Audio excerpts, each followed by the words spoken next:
It's like a little steering wheel on a very tiny fish-based McLaren. Hello, people of the internet and residents of Richmond, perhaps visitors of Richmond. Welcome to another episode of my show. And this time we're going to talk about onigiri, which is rice balls. I don't know too much about them. I know what I do like. They're basically rice with seaweed on the outside and then some sort of a savory filling on the inside. I went to Chum Chum Onigiri, which is in Carytown, right next to the Tokyo Market. So it's kind of near the Bird Theater. There used to be another place called RVA Onigiri that would sell these rice balls, but unfortunately with the pandemic, they did not renew their lease and they closed down. But in their place that just opened up is a brand new Richmond rice ball eatery. And I got a couple of their things, and we're gonna see how Chum Chum Onigiri stacks up to the now defunct RVA Onigiri. Part of the enjoyment of this will also be to watch me attempt to unwrap and kind of create this. So it comes with its own instructions on the back. Number one, pull down, tape, and then take off. Hold 2 and 3 and take off the film. Ooh. Okay. All right. Move these aside. Let's try this out. This is a chicken katsudon onigiri roll.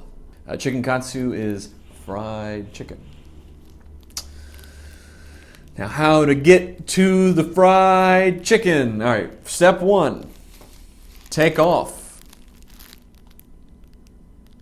See, they taped this right here, and I don't think this piece of tape is supposed to be here. I think that impedes step 1. I'll try it anyways. Oh God, it's even more pressure filled on camera because everyone now gets to see what an idiot I am. Oh, there we go. We already messed it up. There's really an elegant way to do this where it all comes together and it folds out nicely. Okay, first attempt, not the best in the world, but let's see how it tastes. They're chicken katsu.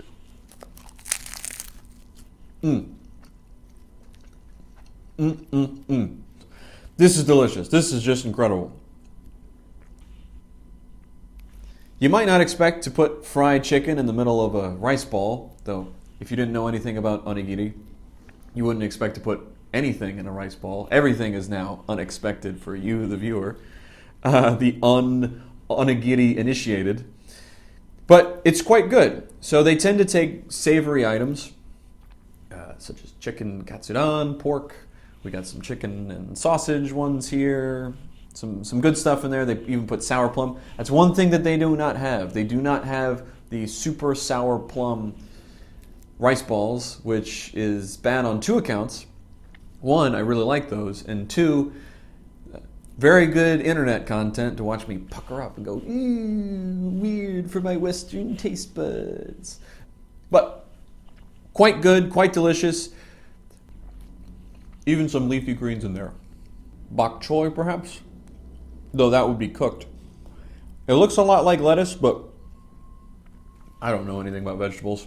But I do know this is delicious, and we'll be revisiting that later. On to the next one. Clean. We move on to the next one. I don't want to eat that one yet. Spicy tuna. This is something I can really get behind. Let's try this one more time. Okay, we've got that part down. Now, take off the film. Now, see, that's not very fair because step 1 is remove this. Step 2 is do the rest. Which is not particularly helpful for someone as dumb as me. Gosh, I don't know if that's as elegant as it's supposed to be. It's supposed to be a very nifty little system that I don't have down. Comment below if you can do onigiri unwrapping.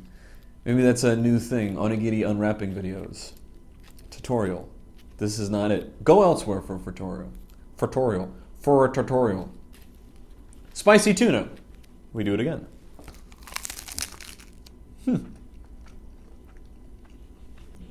It's not super spicy. It is cooked tuna. Usually I prefer my tuna raw or just tiny bit seared. I like the chicken katsu one a little bit better. And I have a feeling that more people would order this one, but I would recommend the chicken katsu over the spicy tuna. Not too much to say about it. It's a flavor profile that we're all pretty familiar with. If you've ever had tuna, you can imagine it just a little bit spicier than the average tuna. But encrusted in a very... Crusted is not a very appetizing word, so I apologize. Wrapped. Wrapped is very sensual. Encrusted is something after the sensual. It's quite good. It's delicious. I like it very much. I prefer the chicken katsu, but you can't go wrong with this. This is kind of like a classic one. This is one that you'd find in Japan. I just made that up. I don't know what you'd find in Japan. I've never been. We put this here, and we clean the table. All clean. I didn't even have to lift a finger. We're going to move away from rice balls for a second, just because that one's a sausage and egg. I don't particularly like sausage, and I'm a little bit worried that it's duck egg, not just regular sort of scrambled omelet egg.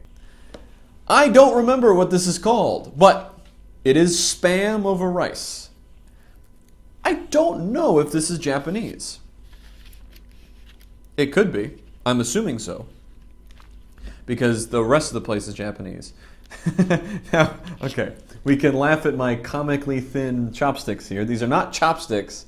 These are skewers, because I forgot the chopsticks. Okay.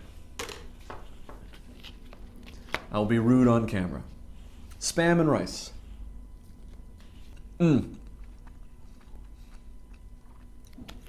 That's good stuff right there. I mean, to pan fry Spam and season it in such a way where it's actually quite delicious, what a trick. It's very sweet. It's sweet. Obviously, it's salty because it's potted meat. Very, very, very satisfying to eat. Very filling. I like it a lot. So far, Chum Chum Onigiri shaping up to be my kind of spot. But we move on. It's gone. Magic of editing. Gets sillier every time. This is also a rice ball, but it's shaped differently, and I don't know why. If you know why, comment below. Also, no instructions. So, I'm kind of lost. Now, this is a purple sweet potato rice ball. It looks different than all the other ones, and I do not know why. This looks like the ones that you see in the cartoons more. Occasionally in Pokemon, you'd see them eat rice balls, and this is what it looked like. The other ones don't. And it looks like it has sour plums strewn throughout. And this will add kind of a pickling flavor. Maybe this will inspire me. Very strange. Not a flavor I'm familiar with. It's purple sweet potato. It tastes almost like Jolly Ranchers. Really good. You'd expect sweet potato and rice just to kind of be a little too starchy and boring, honestly. This is an extra, extra sweet potato. Almost a little dessert-like even. I bet if you had this with one of the chicken ones or the spicy tuna, it'd be extra good. Take a bite of this, take a bite of that. Got a whole onigiri Thanksgiving spread. I still got more to go, though I really want to finish that one. Through the power of editing, I command you to leave. Ah! Not enough! Come on now. Thank you very much. We move on to chicken dumplings. This is something a little more traditional that folks are familiar with. It even thanked me on the inside. You're welcome, Chum Chum Onigiri. I hope to come back soon. We untop the sauce, and this is where these little things come in. Now, oh boy, I'm going to attempt to use this. This is not my finest hour in terms of chopstick use, posture, etc. Not my proudest moment.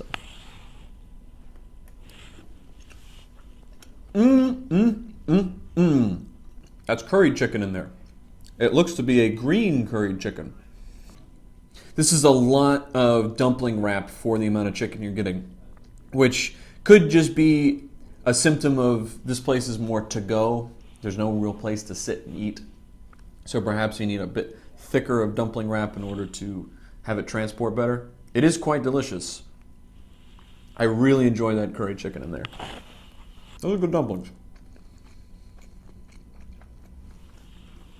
Not much to say about dumplings.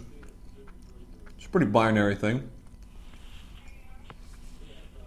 Not even a binary thing. Dumplings are either good or okay.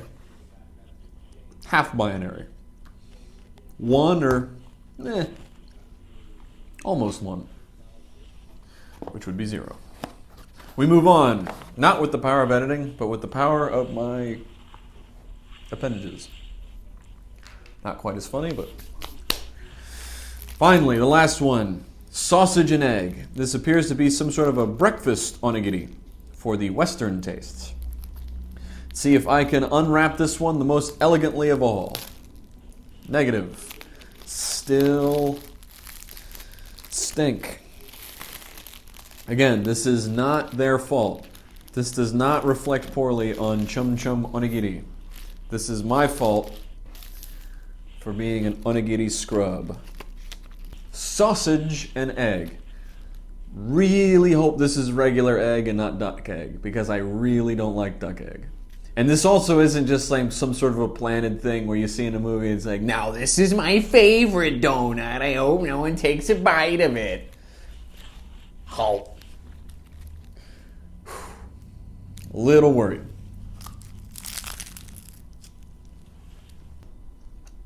We seem to be safe. This is not duck egg. Thank goodness. All the people at home who either like duck egg or wanted to see me grossed out, I'm sorry. Duck egg is not on the menu today. Just regular egg and sausage. Nothing too much to report, other than if you like your egg and sausage with rice and seaweed, this would be for you. It's pretty good. That's all I have to say about it. I have a very hard time describing some of these flavors just because these are flavors that we're all pretty darn familiar with. Sausage and egg, fried chicken, tuna, and it's wrapped up in this little convenient ball. Prices are very reasonable, about $4 each. It's a fun little cafe. I do highly encourage you guys to check it out if you're ever in Carytown. They make good to-go lunches as well. So I highly recommend Chum Chum Onigiri. They are scratching my rice ball itch. Rice ball itch.